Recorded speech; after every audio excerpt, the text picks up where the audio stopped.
Donner un coup de neuf à sa voiture pour la vendre au meilleur prix, de la remise en route au nettoyage, avec les bons conseils et les pièges à éviter, c'est l'objectif de Collector à vendre. Cette semaine, c'est Olivier qui a fait appel à Grégory pour l'aiguiller dans les travaux de restauration d'une MGB de 1974 afin de la revendre au meilleur prix.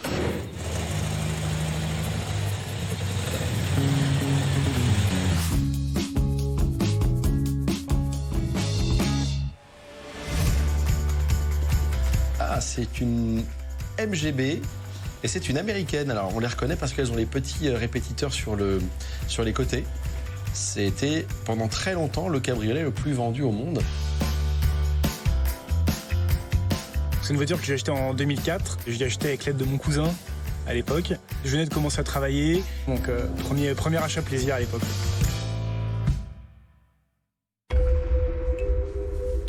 L'intérieur, il est pas beau, hein. On sent qu'il y a du travail, notamment le tableau de bord.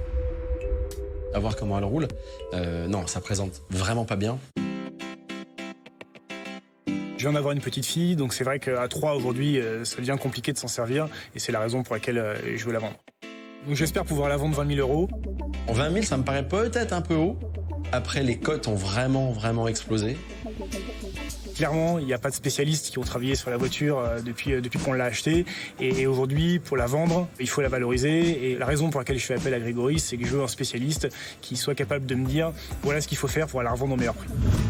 Et pour qu'Olivier puisse mettre toutes les chances de son côté, Grégory lui a choisi un garage spécialisé chez Martin Ducrot à Cravant dans les Yvelines. Alors Martin, on le conseille comme garagiste pour cette opération-là parce que d'une part, il aime beaucoup les anciennes, il a une expertise avec ses gars et surtout, il a de tout. Il a carrosserie peinture, sellerie et mécanique. Donc, pour le travail qu'on a à faire sur la MG, Martin est la bonne adresse. Il est temps pour Olivier de découvrir le garage de Martin et toute sa team.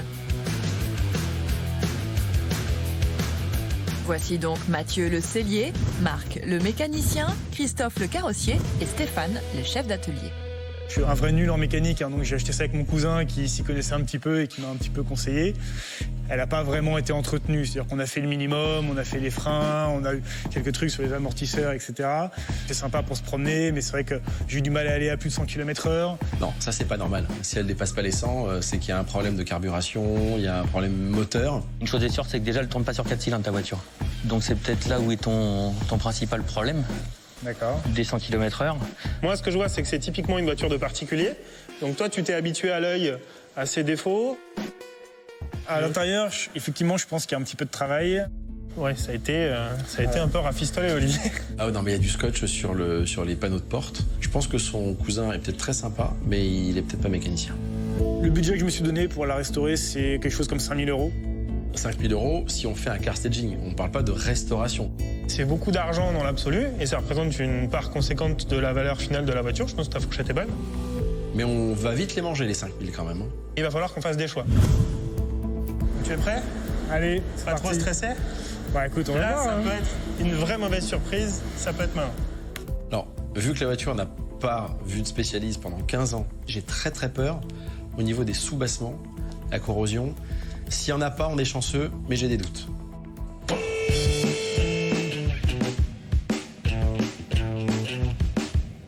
Olivier, déjà, ce qu'on voit, c'est que c'est pas trop mal. On voit de l'oxydation de surface, ça peut faire peur, mais c'est pas le cas. Là où il faut qu'on Alors s'inquiète, attention c'est... quand même, parce que là, on a une zone de corrosion perforante à ce niveau-là, au niveau du plancher. Donc là, tu constates. Là, on commence à avoir un décollement de la matière. Et la même chose ici. Donc là, on est dans les débuts d'un demi-plancher. La corrosion, c'est hyper insidieux. Donc effectivement, des fois, on a l'impression d'avoir un tout petit truc, et dès qu'on gratte, c'est l'enfer. Il n'y a pas plus problématique, il n'y a pas plus coûteux sur une voiture de collection. C'est la plaie.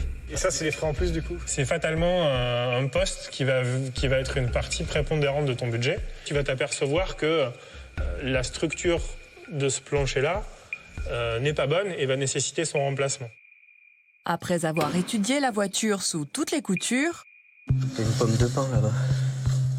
l'équipe a pu déterminer dans les moindres détails les travaux nécessaires. Bon allez, c'est parti. C'est le moment de vérité, le devis.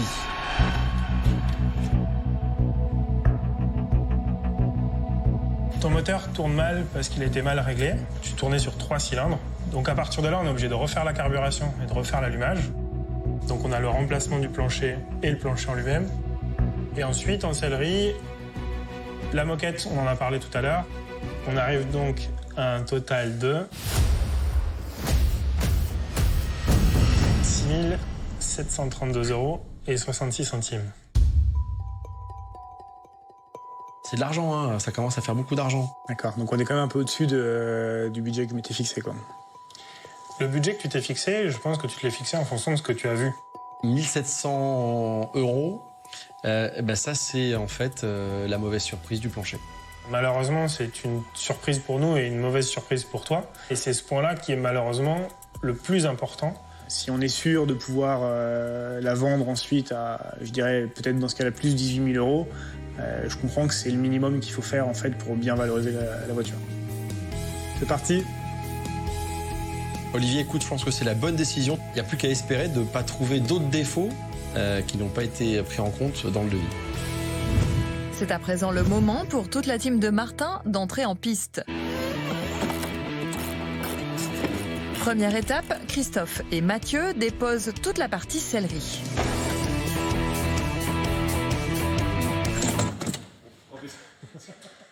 C'est une blague. Parce que là, les poils, ils vont rester accrochés. C'est collé, ça a vieilli, ça s'est un peu cartonné. C'est une galère. Hop là. Quand on déshabille la voiture, on se rend compte aussi de sa vraie couleur d'origine. Elle a été orange, elle a été verte aussi, visiblement.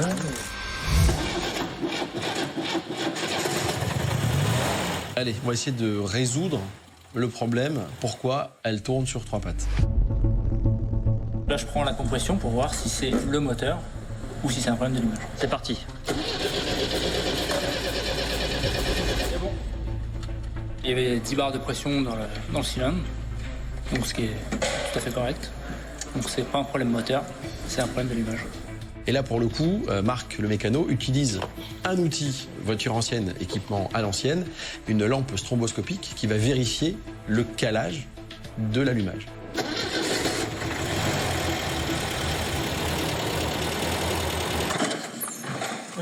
Il y a beaucoup trop d'avance à l'allumage. Problème d'étincelle sur une bougie, donc il y a un cylindre qui donne pas. Donc c'est pas méchant, ça va se faire bien, facilement et ça va pas coûter très cher. Maintenant que l'on sait d'où vient le problème d'allumage, pas une minute à perdre. Il est temps de s'attaquer à la sellerie. Pour cela, direction l'atelier de Mathieu.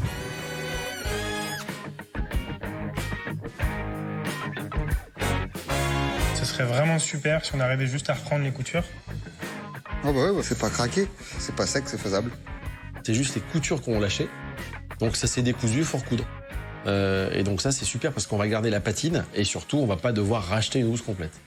Et ce sera la même punition avec le second siège de la MGB ainsi que pour tout le reste de la sellerie.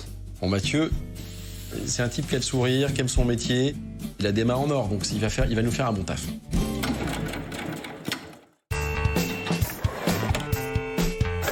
Mais avant d'aller plus loin, direction la carrosserie, le domaine de Christophe. C'est 2 salles, 2 ambiances. Hein.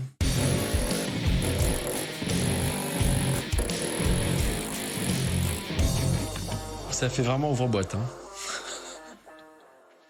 C'est donc une journée qui s'achève au garage. L'équipe n'a pas chômé et ce n'est pas fini car il y a encore de nombreux travaux à prévoir sur la MGB.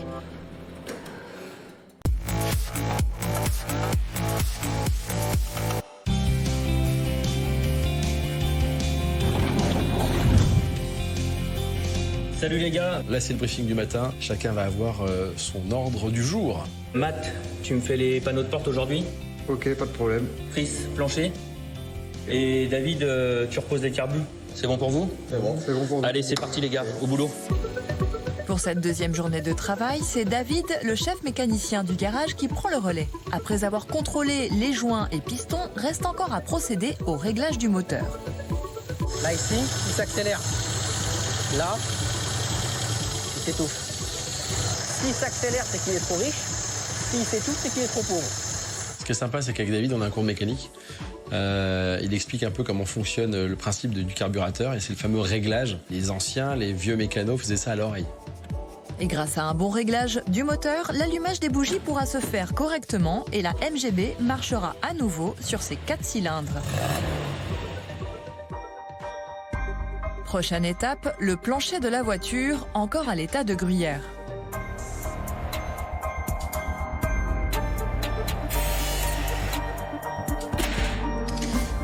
Une fois la pièce de Christophe entièrement ajustée, il est temps pour lui de la positionner avant de venir la souder.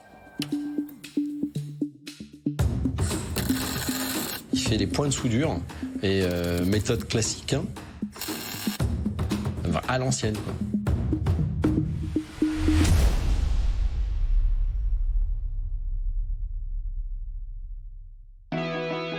Le plancher a enfin retrouvé sa forme initiale. Pour Mathieu, c'est l'occasion de faire des gabarits pour les tapis de sol. On part sur l'idée de faire une moquette sur mesure pour pas avoir de problème d'assemblage. La sellerie, on n'imagine jamais le boulot que c'est. On se dit, ah bah tiens, il a changé ça. Sauf que pour changer ça, il faut faire attention au gabarit, trouver le bon tissu, le bon fil. Il faut découdre, recoudre. Il y a tout un travail derrière de précision et il faut que ça tienne dans le temps.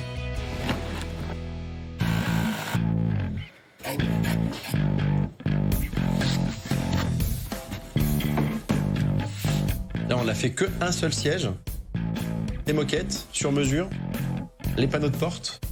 Maintenant, j'espère surtout qu'ils vont tenir les délais. Au garage, la journée se termine avec le démontage du tableau de bord. Une opération délicate qui prendrait presque des allures de déminage. David, au démontage, prend des photos. Il a raison parce qu'il y a des montages qui ne sont pas standardisés. Chez les Anglaises, voilà comment sont les branchements. Des cosses qui se baladent partout. J'appelle ça de la fatigue à l'anglaise. Là, t'as vert-bleu et là, t'as bleu-vert. La nuance est très très subtile chez eux. Donc si tu prends pas de repères, que t'as tout démonté, que tu remontes ça dans 3 mois, tu passes un temps fou à chercher où vont tes fils. Donc je sais pas si c'est de l'humour anglais, mais moi je sais que si j'étais mécano, ça me ferait péter les plombs. Pourquoi ils ont fait ça? C'est des Anglais. Pour David et son tableau de bord aux allures de casse-tête, la journée est loin d'être finie. À l'atelier de Mathieu, en revanche, les différents panneaux et tapis de sol de la MGB ont pris forme. Oh, c'est top. Déjà, c'est la bonne moquette rase par rapport à l'année. C'est super. Et je pense pas qu'ils s'attendent à avoir quelque chose qui était complètement bordé à la main. Demain, le travail de notre sellier reprendra vie sur la MGB. Mais en attendant, encore bon nombre d'opérations sont à venir. C'est le dernier jour au garage. Après avoir enfin refait les fluides et entièrement remonté le tableau de bord, c'est au tour de Mathieu de positionner les intérieurs totalement restaurés. Ça sent très très bon. L'intérieur va vraiment être super beau. Moi, je vais emboîter en bas. Hein. La poignée tombe pas en face. Moi, j'ai toujours peur, les démontages, les pièces comme ça, les chromes, les petites agrafes derrière. Quand ça casse, hein. Ouais, des fois, sur un petit cache comme ça, tu galères. Sellerie, gros job, c'est OK. Mécanique, c'est OK. Tôlerie, sous-bassement, c'est OK. La voiture tourne, alors on est bon. C'est donc parti pour un grand coup de propre sur toute la carrosserie et les chromes afin que la MGB puisse briller de 1000 feux pour accueillir Grégory. Bon, écoutez, c'est le dernier jour, c'est le temps pour moi de récupérer bien cette MGB et surtout de rapporter la voiture à Olivier. L'automaton, elle est juste là. Salut messieurs, comment ça va ? Après un rapide tour de la voiture avec toute l'équipe, Martin et Grégory ne perdent pas une minute, direction le village d'Olivier, à quelques kilomètres de là.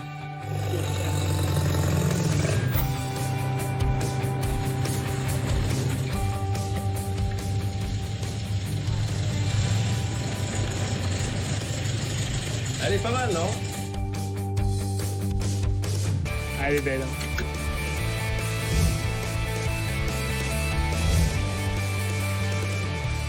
Écoute, l'intérieur surtout, hein. Tableau de bord, moquette, c'est super boulot. Oh là là.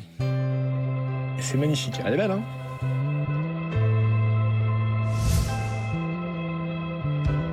C'est neuf. Ah ouais. Ah, effectivement, ça change tout. Hein.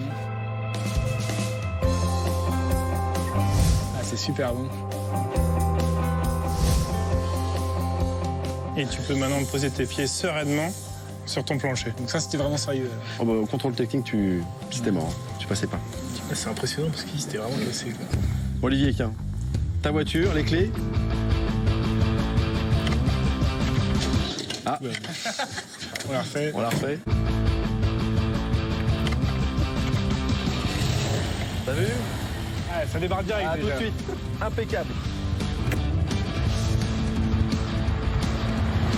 Olivier, cette MG, tu la redécouvres? C'est plus le même bruit. Vous savez, je m'étais jamais rendu compte qu'il y avait quelque chose qui clochait. Ouais, elle tournait sur 3 pattes. Hein. Voilà. Donc, c'est quand même 4 cylindres. Donc, c'est bien quand t'as le 4e qui marche avec les petits copains.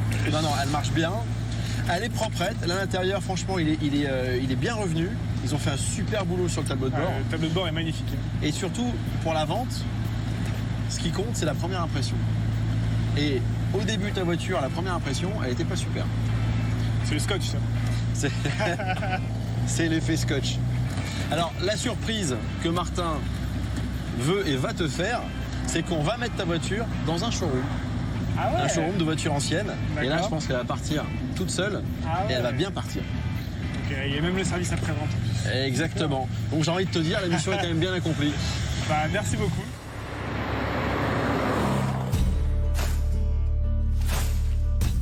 C'est donc dans un showroom entièrement spécialisé dans les voitures anciennes que la MGB d'Olivier a pu être vendue au prix de 17 500 €. Après avoir injecté 6 700 € pour les travaux et un prix d'achat de 7 000 €, il a pu faire une plus-value de 3 800 €. Depuis, Martin est encore à la recherche d'une ancienne en cabriolet, mais version 4 places cette fois-ci.